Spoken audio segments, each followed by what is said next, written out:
Spectral Source Catalog. Our first speaker is Dr. Ian Evans. He has been an astrophysicist at the SAO for 22 years, and he got educated from the Australian National University. And before he joined here, he has been a scientist at the Space Telescope Science Institute for 9 years. Okay, thank you.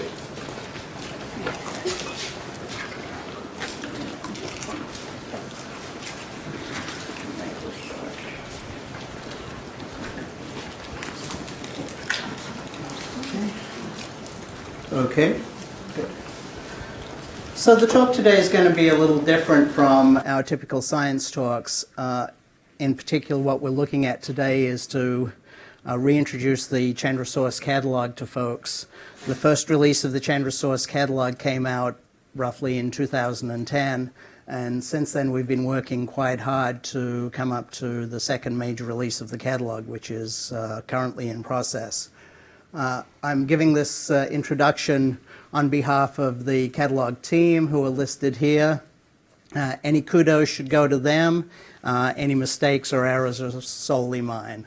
One of the important things about the catalog that I'm going to introduce is a little bit of information on what the catalog consists of, and in particular focusing on some of the concepts that you need to use the catalog effectively for science. And then I'm also going to focus on some of the changes since release 1.1. So release 2.0 will have roughly 316,000 unique X-ray sources on the sky from about 375,000 X-ray detections. Comes from public imaging data from Chandra from 1999 through the end, released publicly through the end of 2014. Roughly 500 square degrees of sky coverage and a little under 250 megaseconds of total exposure. The plot on the left shows the total exposure in terms of kiloseconds. Just to give you some idea, we only cover a relatively small percentage of the sky just because Chandra's a pointed mission, but the data are pretty well distributed. The other, down here on the right, we do detections on stacked exposures, so I'm talking about exposures where we've co-added exposures wherever we can before performing source detection.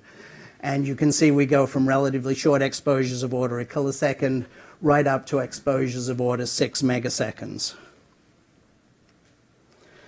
Some of the properties we provide positions, obviously. Position error ellipses actually calculated using Monte Carlo Markov chain draws. We provide Bayesian probability density functions for multiband aperture photometry, so you can see the probability that the source or the detection has a particular aperture photometry flux. We do it in a number of different ways, and also we do it not only in terms of photon flux, but also energy flux. Every detection for source extent, we provide cutout images in each of our energy bands of the source, plus the local PSF with roughly 50,000 counts in it, so you can compare it to what a point source would look like. We have multiple different kinds of spectral model fits and fluxes, compute hardness ratios. We have temporal variability measures and light curves, both within single observations and from observation to observation. And all of our numeric properties have associated independent lower and upper confidence limits.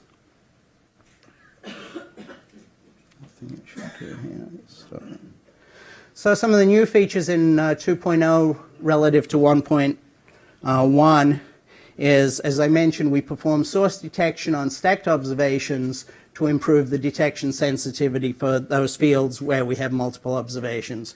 Most of our fields don't have multiple observations, but we have roughly 25% of the fields do have multiple observations, up to in some close to tens. So as I'll give you an example here. Here's the Chandra Deep Field South as it was seen in release 1 of the catalog.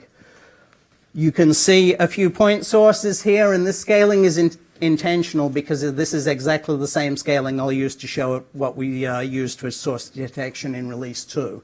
So in release 1.1, we did source detection on each observation individually. Our deepest observation was roughly 140 kiloseconds, and you can see that there's a relatively small number of readily visible sources from that on this scale.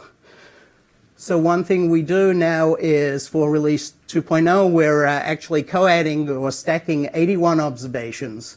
And to create our stacks, I'll say our definition to be able to stack observations is all of the observations have to use the same instrument, ASIS or HRC, and they all have to have pointings that are co-located within 1 arc-minute of each other. And the reason for that is because of the strongly spatially varying PSF and Chandra observations.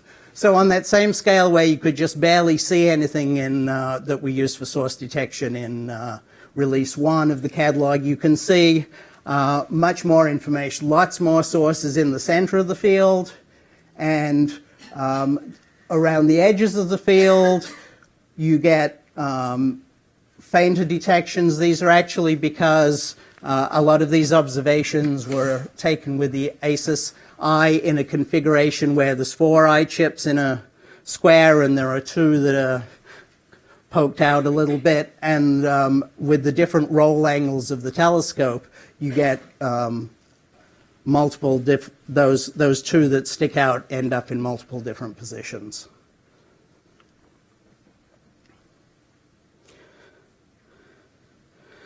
Another thing we've done brand new in release 2, we have a completely new source detection approach from release 1. In release 1 we used a wavelet detection algorithm, Chandra Wave Detect for people who are familiar with Chow, and in order to keep the false source rate extremely low, we set our parameters so that we expected no more than 1 false source per field, and that effectively gave us on axis a detection limit corresponding to roughly 10 net counts. However, for release 2.0 we take out the wave detect again, but we give it permissive parameters so it can have a relatively large number of false sources. We've also developed a brand new Voronoi tessellation algorithm that we use for determining both the background and also can be used for source detection both for extended and compact sources. And then we take the output of those, combine them, and send them through a maximum likelihood estimator to grade those candidate detections. And so we still end up with our roughly 1 false source per field false source rate that we had in release 1.1. But we can go down to roughly 5 net counts for exposures less than of order 15 kiloseconds. You know, once you get way significantly beyond 15 kilosecond exposures in Chandra, then the background starts to come up and it affects the false source rate roughly a little bit. So that's our source detection approach. You know, one of the important things though is tying together those source detections. And so we differentiate in the catalog between what we call detections and what we call sources.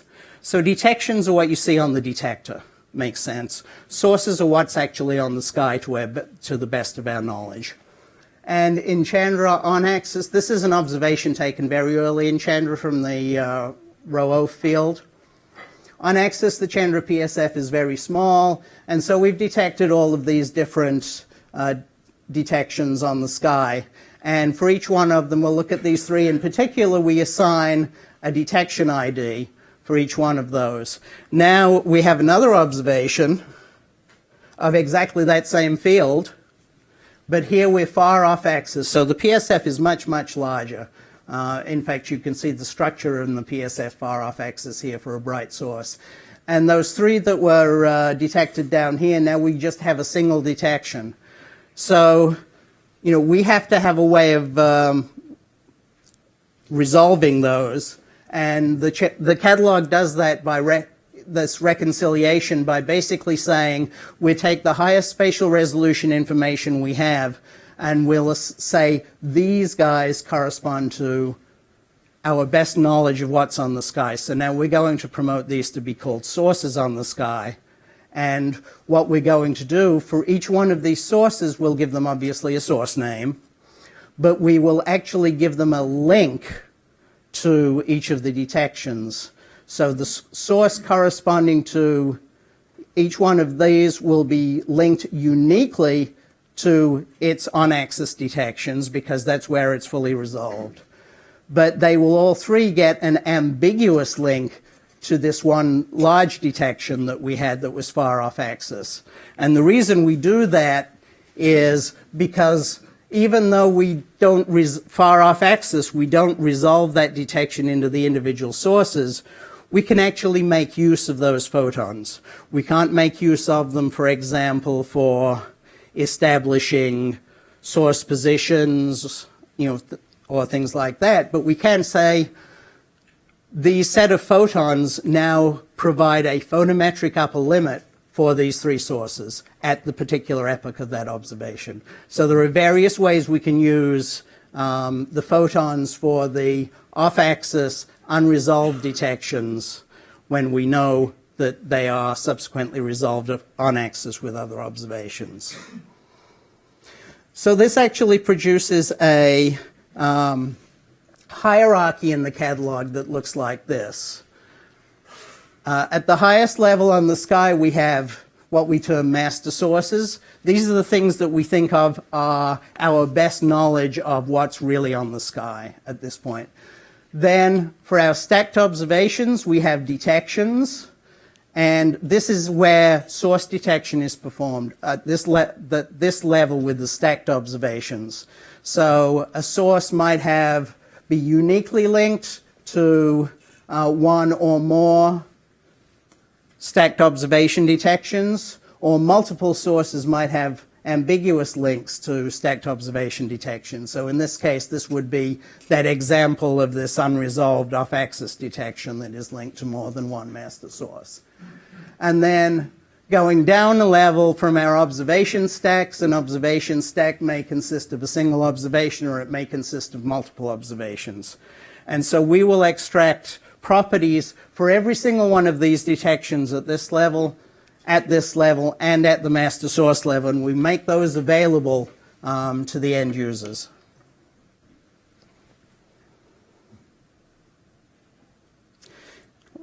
Question, how are we doing compared to release 1.1? Well, this is an example of how we're doing. In release, the magenta colored sources are those that were detected both in release 1.1 and release 2. The new green circles are those that are now visible in release 2, and that comes primarily in this particular case. This is kind of the center of the Orion field, by the way. This comes primarily from observation stacking, but to some extent it also comes from some of the very faintest sources from the lower release 2 threshold. We also see that there's a few sources that we had called real in release 1 that we don't detect in release 2. And the interesting thing you'll note is in nearly all cases, these correspond to the wings of bright point spread functions. So where we have bright sources, the wings of the point spread function, in release 1.1, we falsely detected features in those wings and called them sources. So overall, we're doing much, much better. There are many more green than there are red X's. But this just gives you one quick example to show how we're doing. How we're doing in reality, this is Sagittarius star. The center of the Sagittarius star field, it's a stack of 71 observations. It's roughly 5 megaseconds. And the center is very much burned out, but pretty much every other thing in here is a point source, and that's quite real. Those are all the compact sources in here. In this particular region that I'm displaying here, there's about 3,700 compact X-ray sources. For those of you who have seen the Chandra coverage of the galactic center, we have a total of about 16,000 sources altogether, but I don't have a display of that field.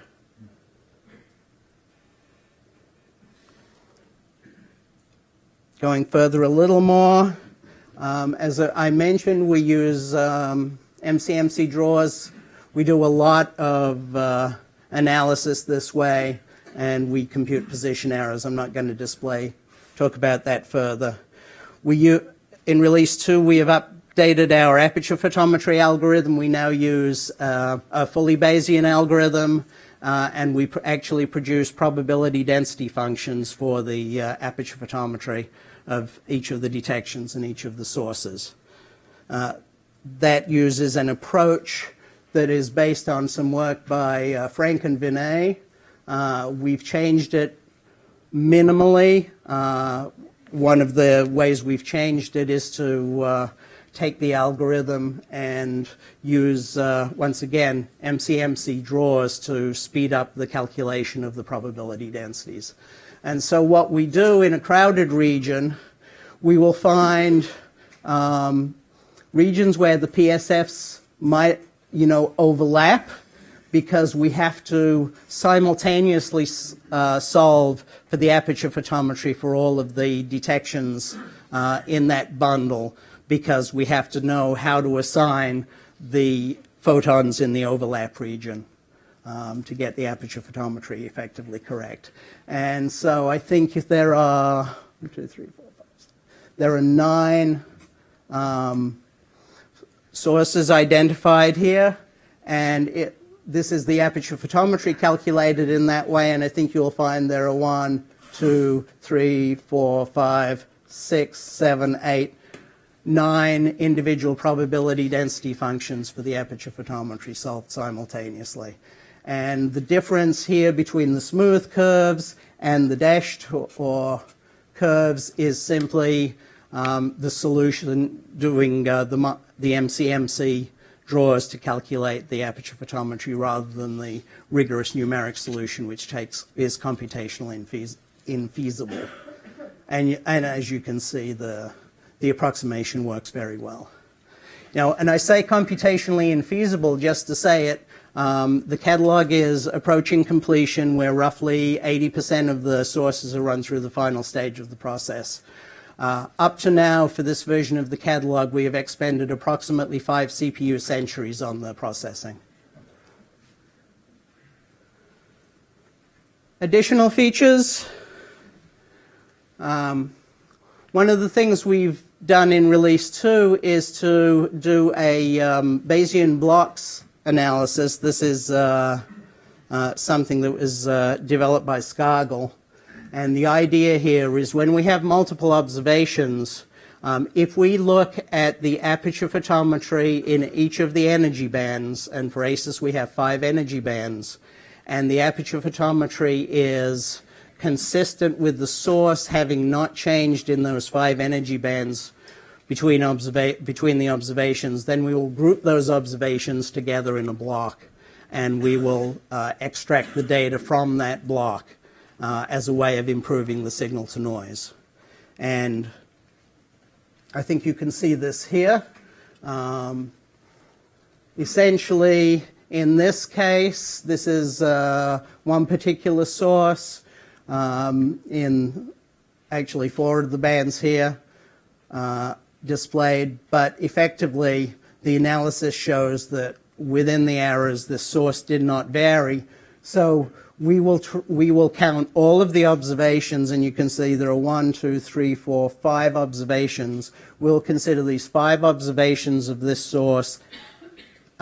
Together, we will combine the counts from them, and we will calculate the properties using the data from those 5 observations. And so effectively, we're improving the signal to noise. In this case, a different source in the same field. The 5 observations actually split into 3 separate blocks because the intensity varied between the different observations in at least one of the energy bands. So we will split this up and we will only do the analysis block by block for those 3 blocks. And then we'll give you all of the data to look at. We'll make it all available to you so you can do that. And we do this in a couple of ways. We do these blocks in a flux-ordered manner, and we do these blocks in a time-ordered manner. And the difference between them is if you have a periodic source and you observe it at the peak multiple times and you observe it at the low multiple times, we will tie them together so you can get all the highs, assuming they're photometrically equivalent, and separately all of the lows. And that will improve the signal-to-noise in both cases. For the time-ordered blocks, we use those for temporal variability studies. So if it changes state, that always breaks a block because you're looking at cases where the source may have varied.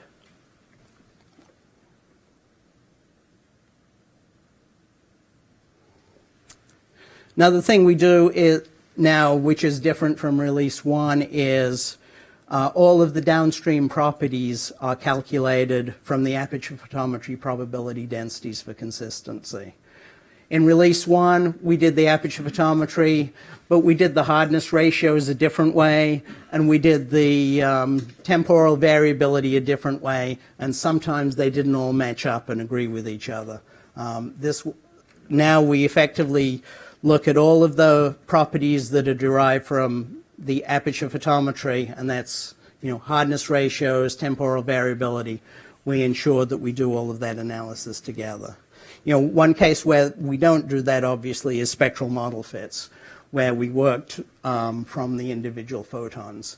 And our spectral model fits, we actually do the spectral model fits individually on each observation, and then we combine multiple observations together if the Bayesian blocks analysis shows that they're consistent.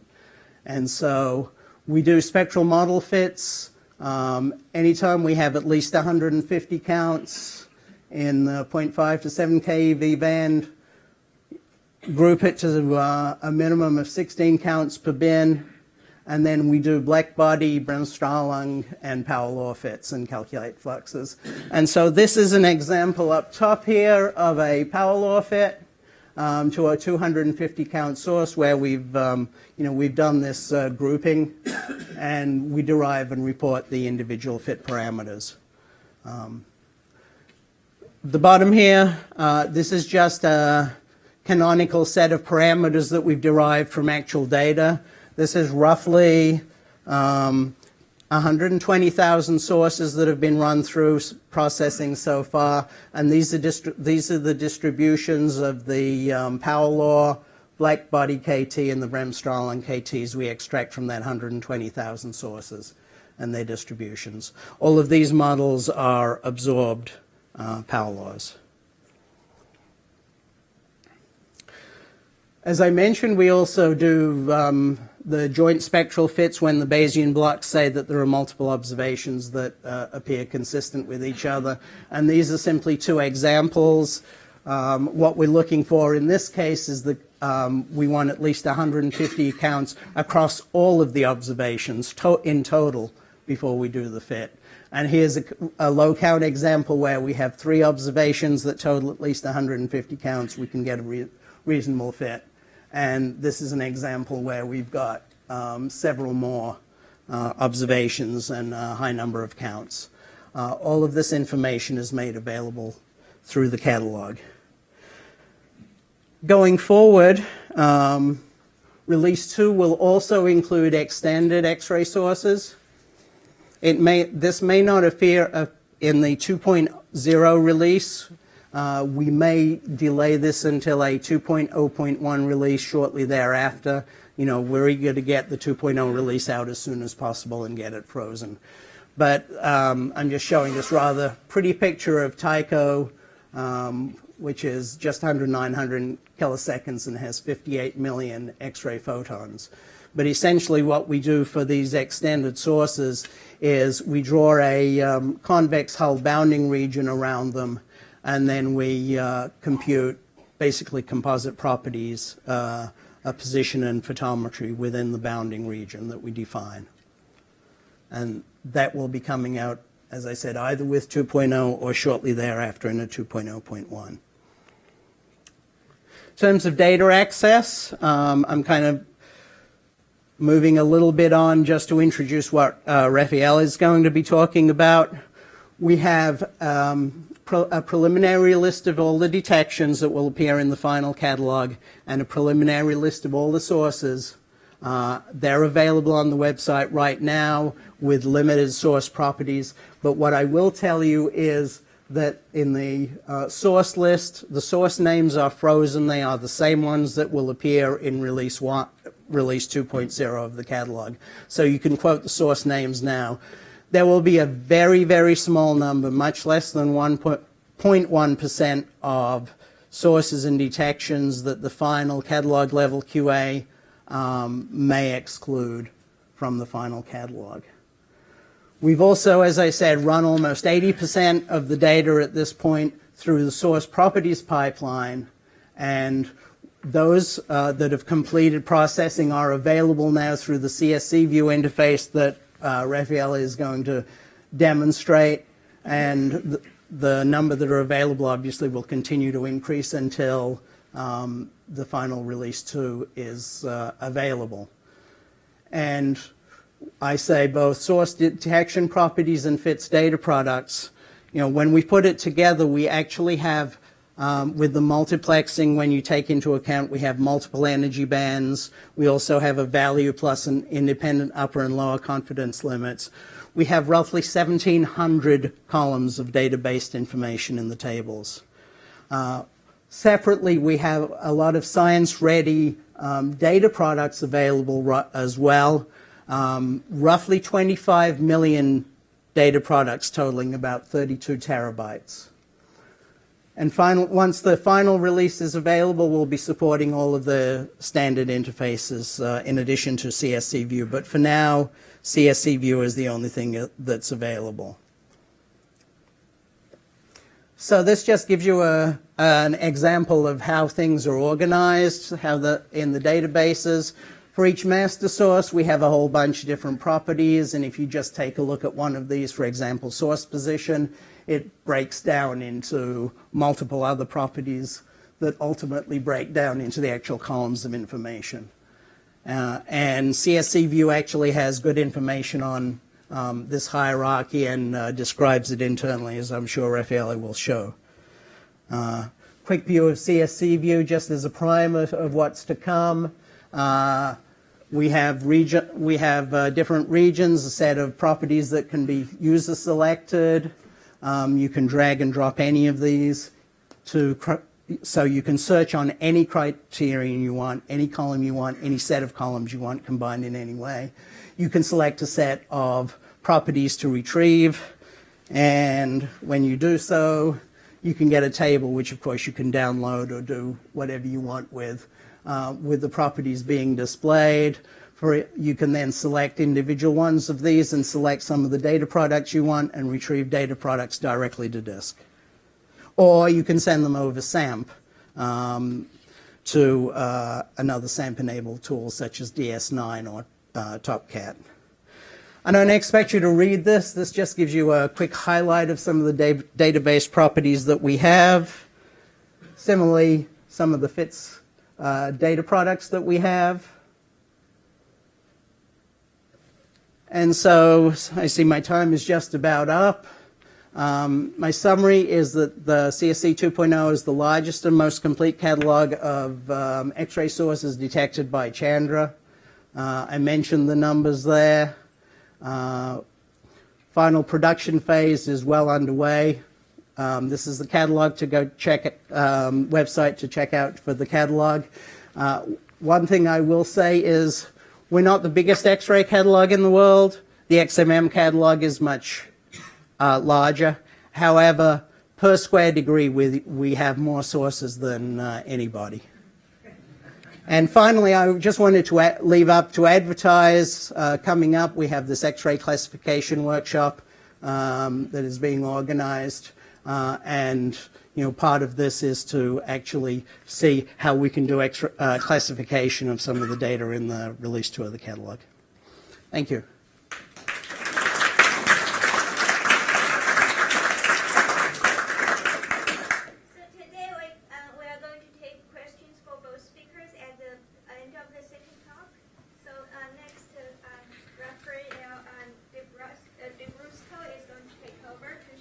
What do you need?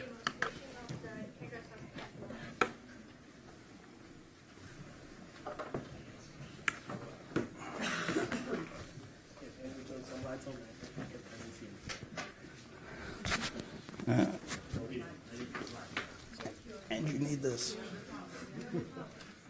Okay, thank you. Down there, I think. I don't know whether there's anything closer. Okay. I'll take a risk. Let's see. Okay, thank you.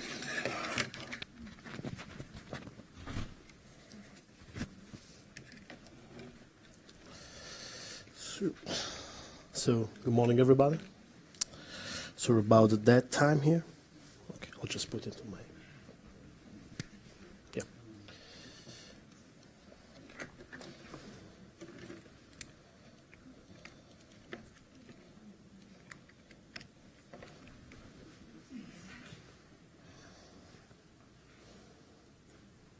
Yeah.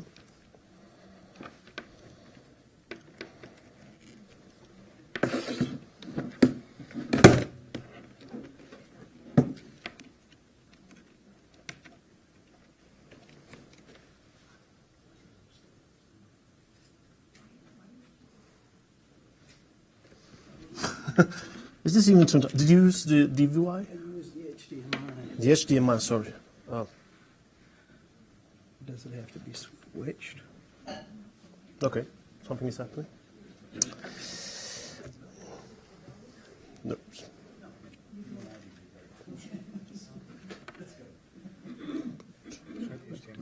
Okay, there you go.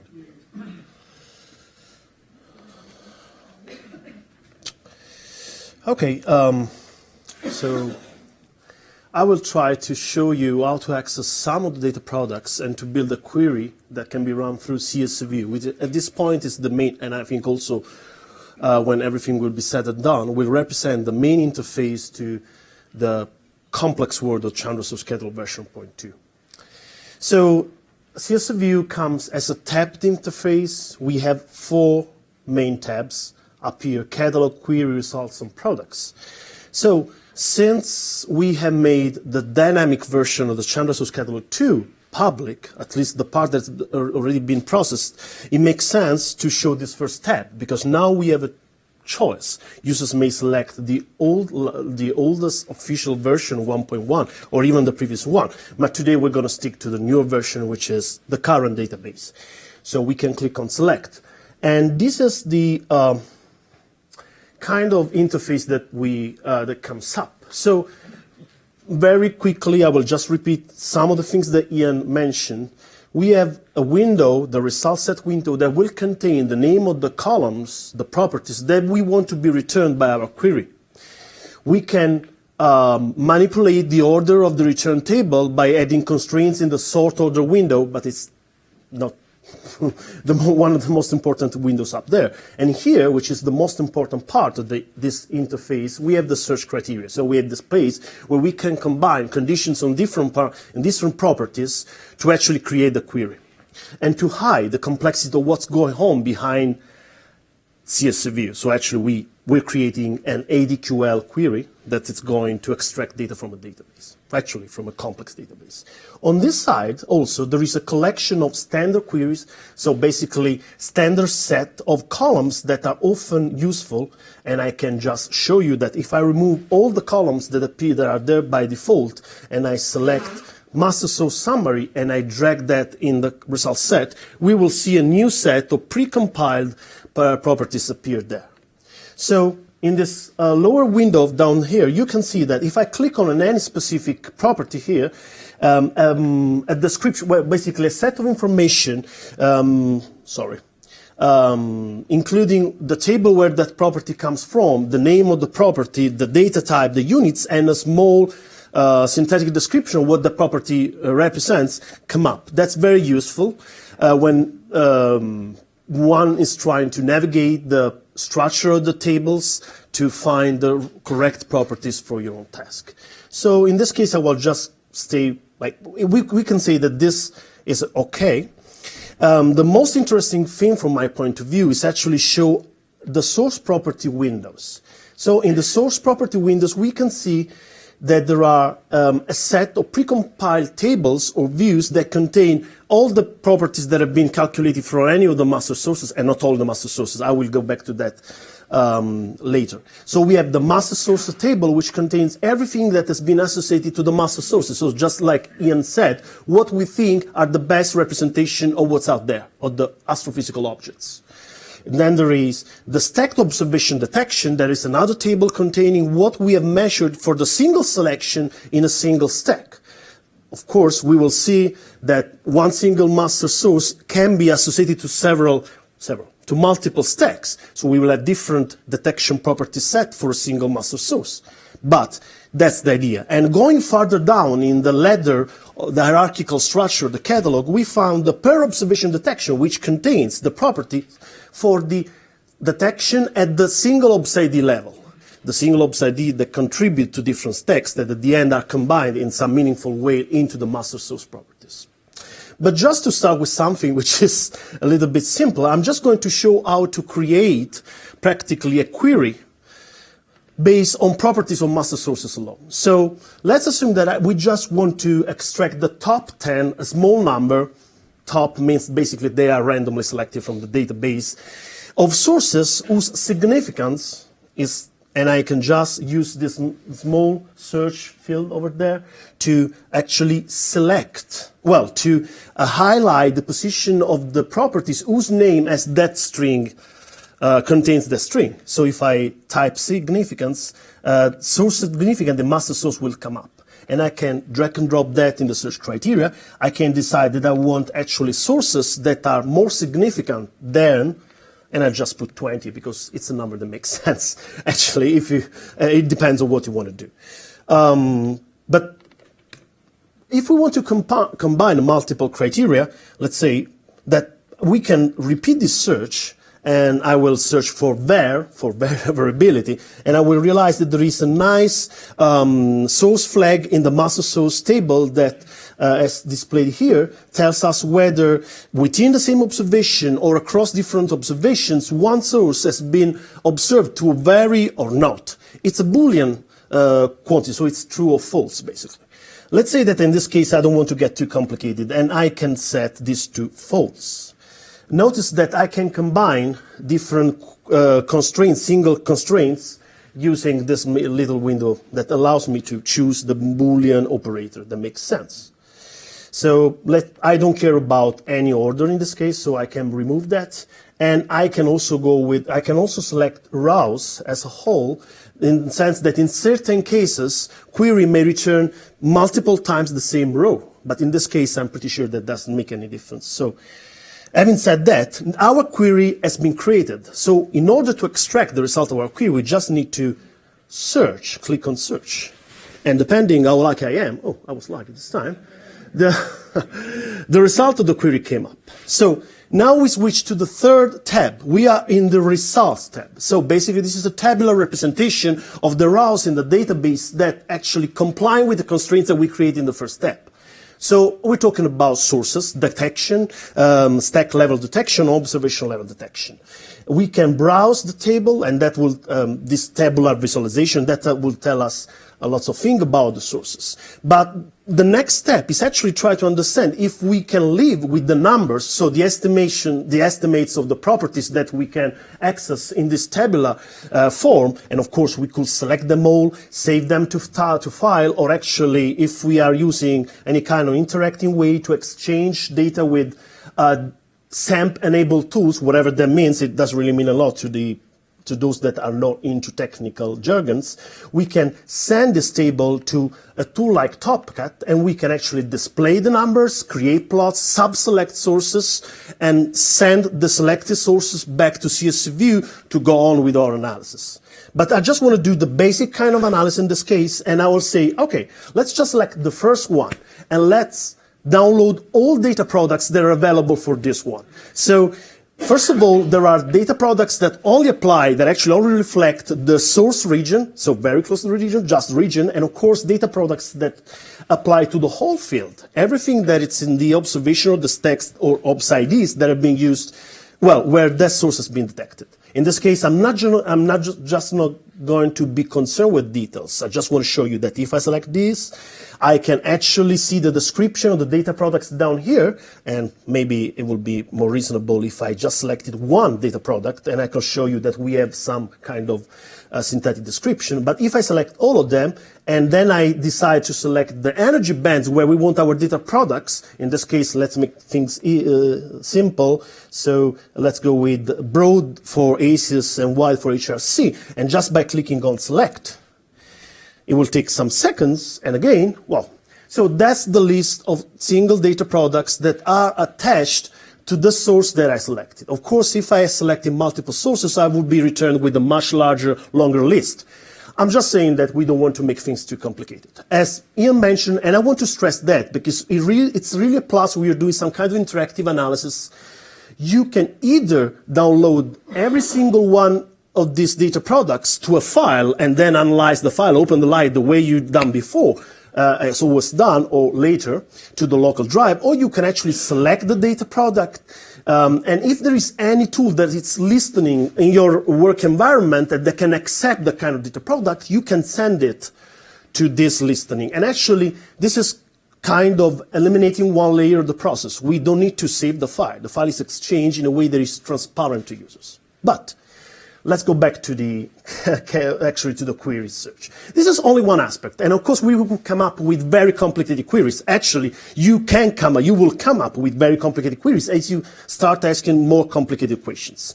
But I want to highlight another aspect of CSV view that is very important, is when we start to mix constraints built on the properties in the tables, which are kind of,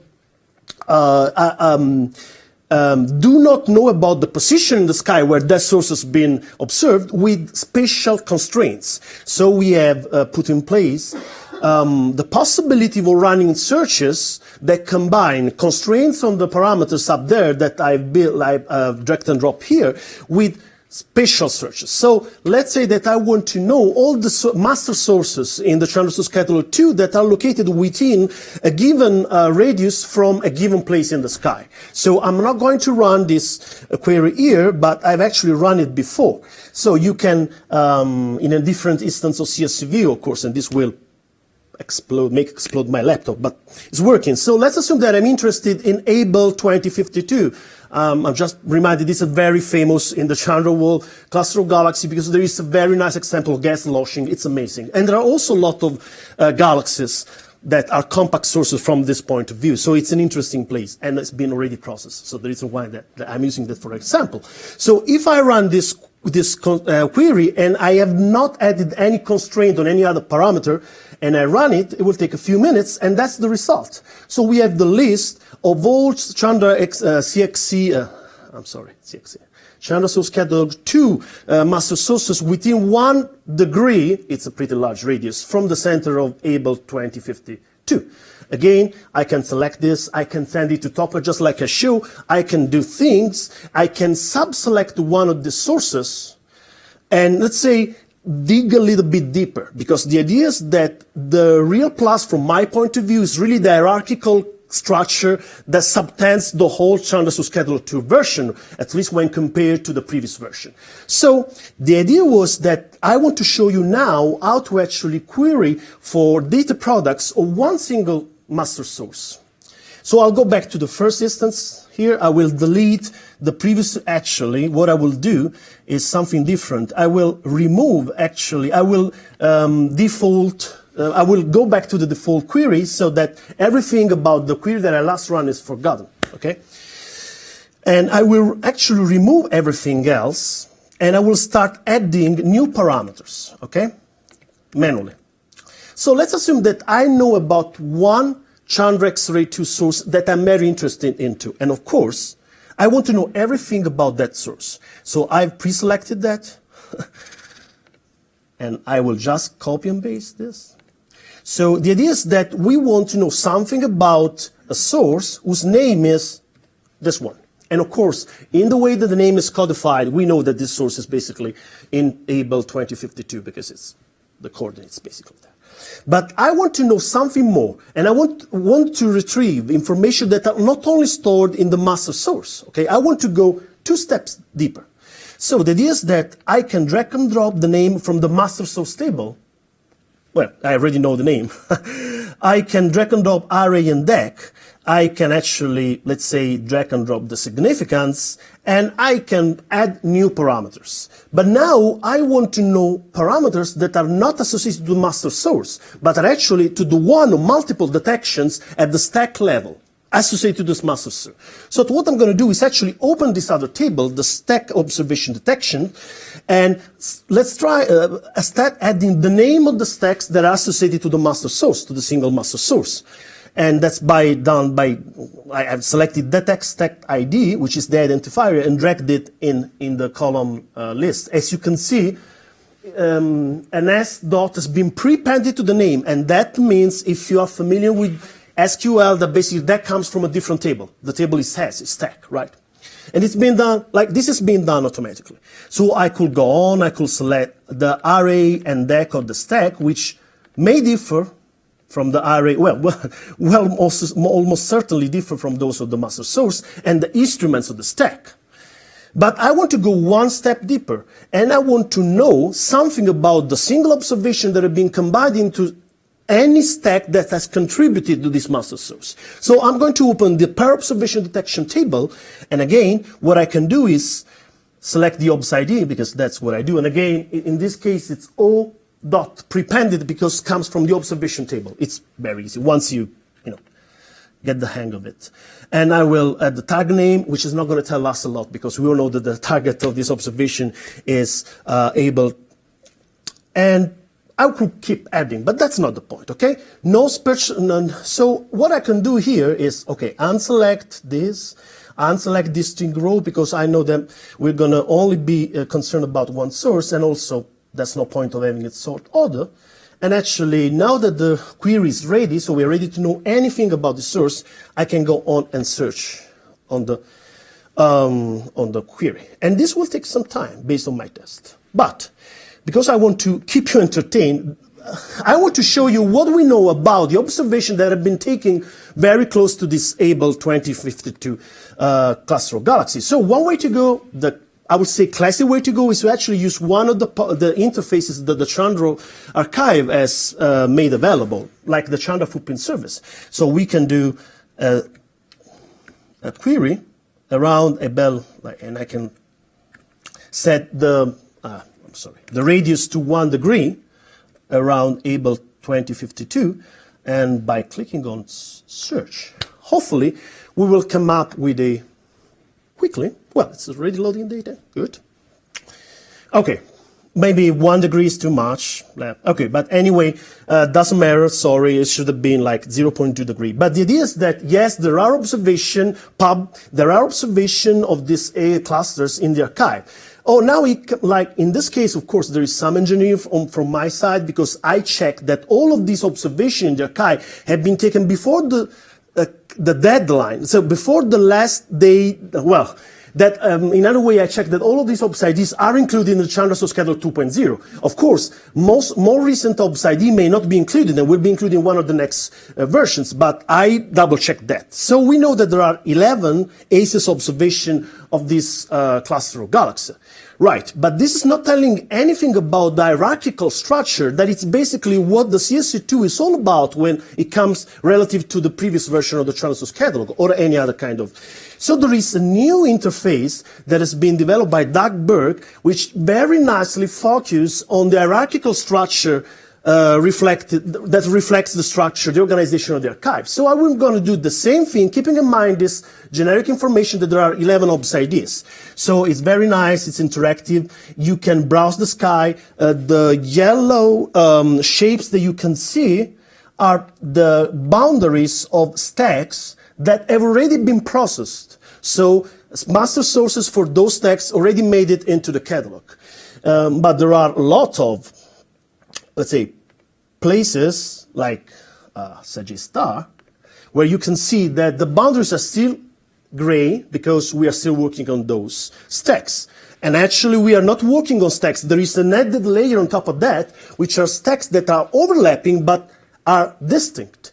So we call that ensemble, and that's the way that's where we combine possible stack level detection properties to come up with the best master source properties that we can retrieve through CSV view. But in this case, so let's go to Able 2052.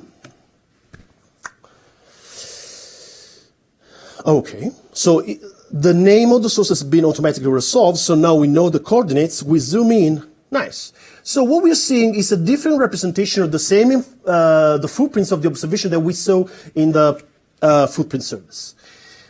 If I click on this guy, okay, you can see that this stack, the blue highlighted one, contains 1, 2, 3, 4, 5, 6, 7 OBS IDs. And those are exactly 7 of the 11 OBS IDs that have been, observed around this source. And yes, an optical image. Right.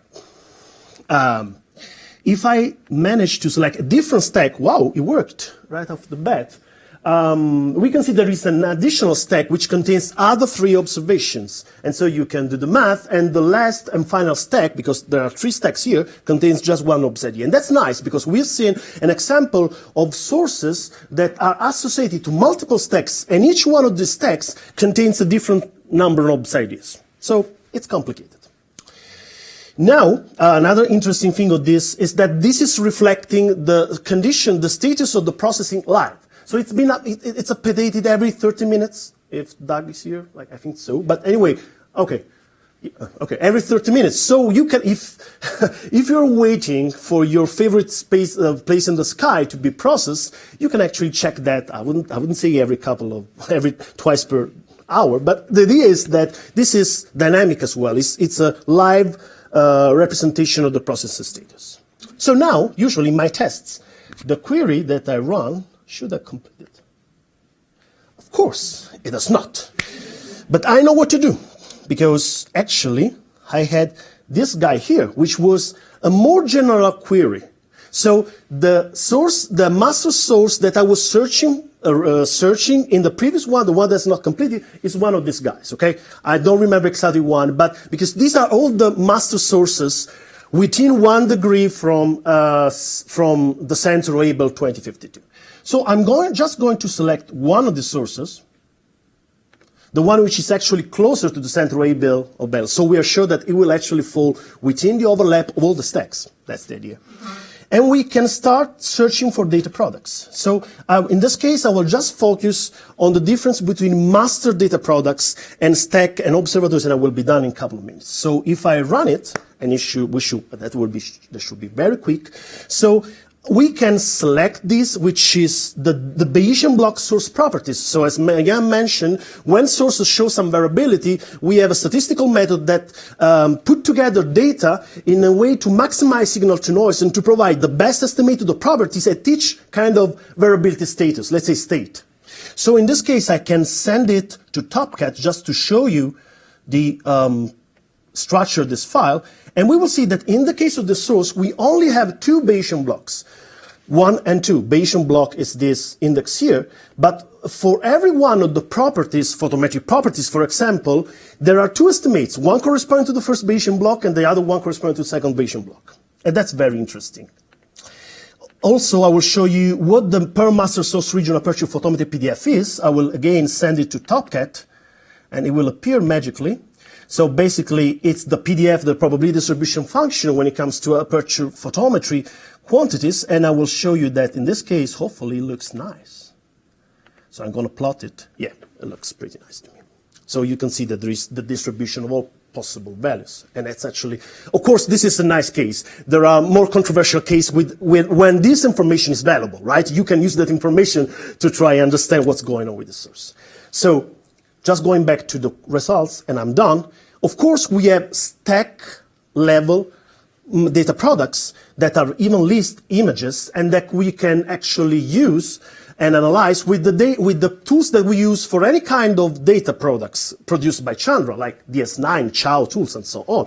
And there are observation level data products that as well can be used exactly like what can be analyzed the same way that we analyze the data products that we can retrieve from Chaser, for example.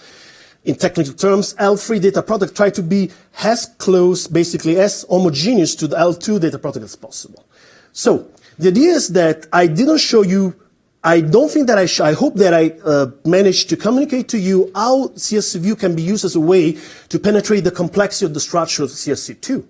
And this is useful because once you come up with a nice complicated query, you can actually save the query and you can actually use other interfaces, public interface to CSV2. Well, you will be able to use, not as of now, I guess, to automate the query and retrieve the data that you need with no need to actually go through the interactive session. It's also a very nice way to learn about the structure of the catalog. Like, I knew the things at a very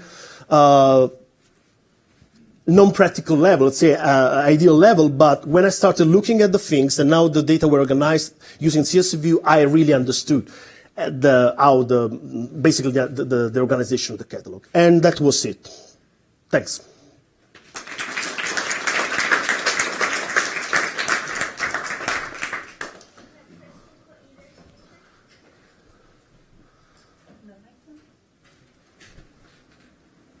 Is something that I can do here? I guess so. Sorry. Oh, thank you. You were showing searches on a particular source. Does the catalog know the role to know that, for example, the source would fall on a chip that was turned off? In the sense that, you know, if it's four aces eyes on and one aces X is on, the other one is off, does it know that? That's a good question. Yes. I think so. Right, this is information in the... Please, yeah, go ahead. Yes, I mean, it knows which chips are on and the region of the sky that each one covers. And so it knows So for exactly. each individual source, there is actually a property which will tell you which chips that source was on for each of the observations. So if I put in a bell cluster, I put in a quasar, Right. point source, does the catalog then know, the orientation of the field to know that source, if it tells me that it's in an ops ID, it's really in the ops ID, it falls in the field? It will be in the field of one of the chips that's turned on. You have a little position search cross match. Is that taking a catalog? Right, thanks. That's something that I could have mentioned if I... So, of course, we can search around one given position in the sky and have what's called con-search, right? But we could search around multiple positions. I guess that the limit now is set to 300,000, 50,000. So basically, it's a very large number. It's basically unlimited. So you can run multiple, at the same time, multiple cross matches on a catalog. And you can send the catalog from, or you can read in the file containing the catalog and select the columns containing the coordinates. So you send it from like TopCut. And then you can pick a column containing a radius that can be variable, of course. And you can also associate a sigma if you're taking into account anisotropy in the search. Of course, I was not going to show this because this is, by its own definition, slightly more time consuming. But yes, you can do that. It's a generalization of the idea of con-search. Thanks, Martin. If you want to compare, say, the Chandra catalog with Gaia, you would extract what you want, put it in TopCut, do the same with Gaia, and do a comparison there, or how would you? So are we talking about the whole Gaia release? Because like, in that case, I don't think the CSS view can do that. The region of the sky that you are interested in. That's a good question.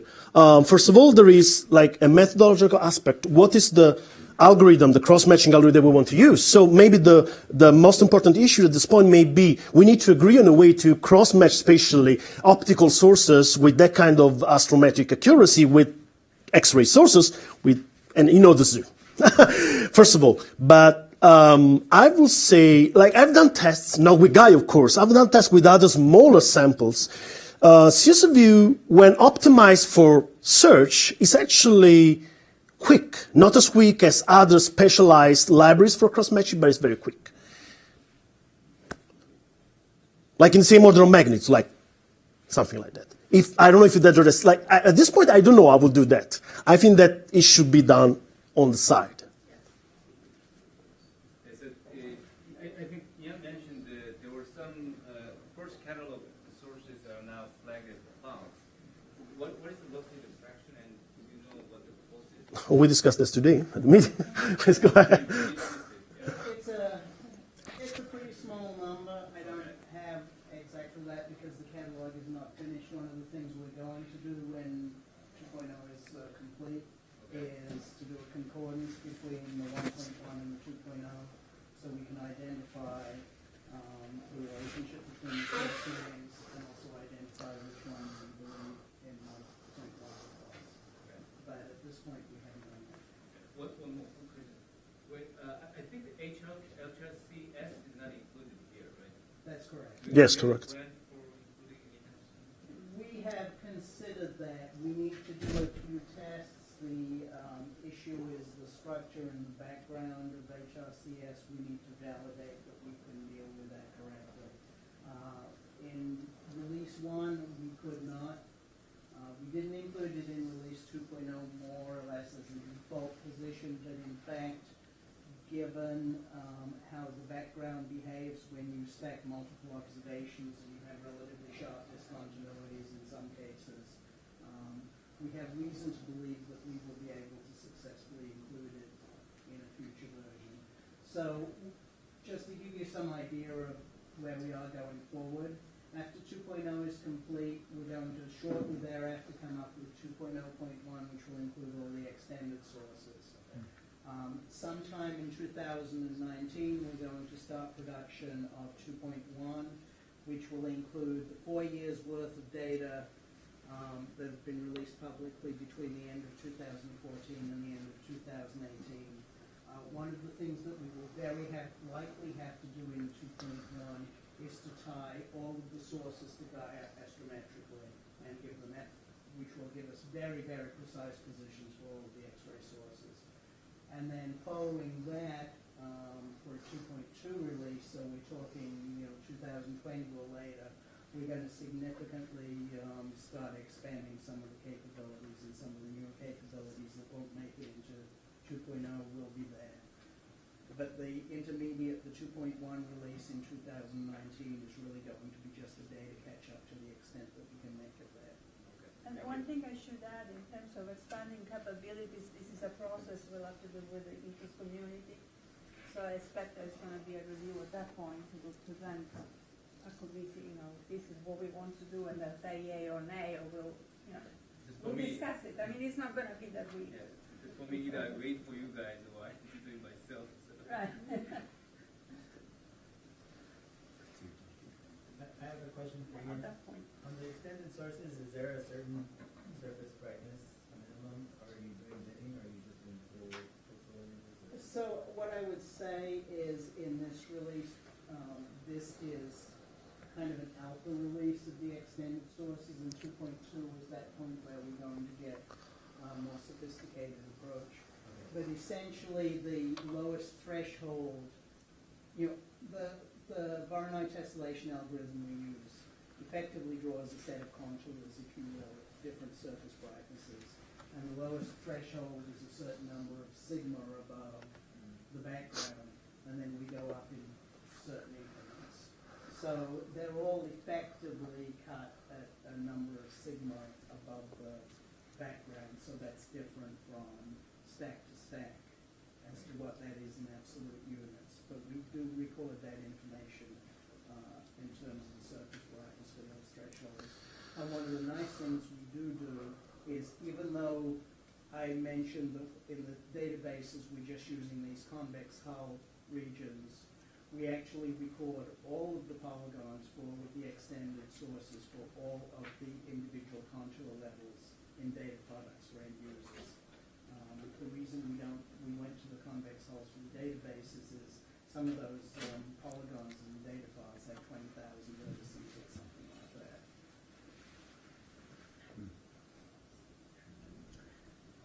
Do you have any plans to implement stacks of taking Chandra data on non-detected sources? Let's say if I take a subset of guys, Limited sense. I want to get the stack. So you have limited sensitivity data products that So, For non-detect, so there would be Right. no individual. no individual right. source. So what we have right now is we will have a limiting sensitivity on all of the sky covered by Chandra. So we can tell you how bright a point source would need to be Be at detected. any location to be included in the catalog. Second, in cases where we do have point sources, if we didn't detect a source, we provide on a particular observation, we compute an upper limit for it. We are also looking into an approach where one can take an arbitrary position and basically do a pull-up calculation and do the aperture photometry and so on. Possibly as a chow tool, possibly as a web tool, possibly as a batch system, but it's a little complicated because there's a lot of products that sometimes have to be created to do that, so it's not an instant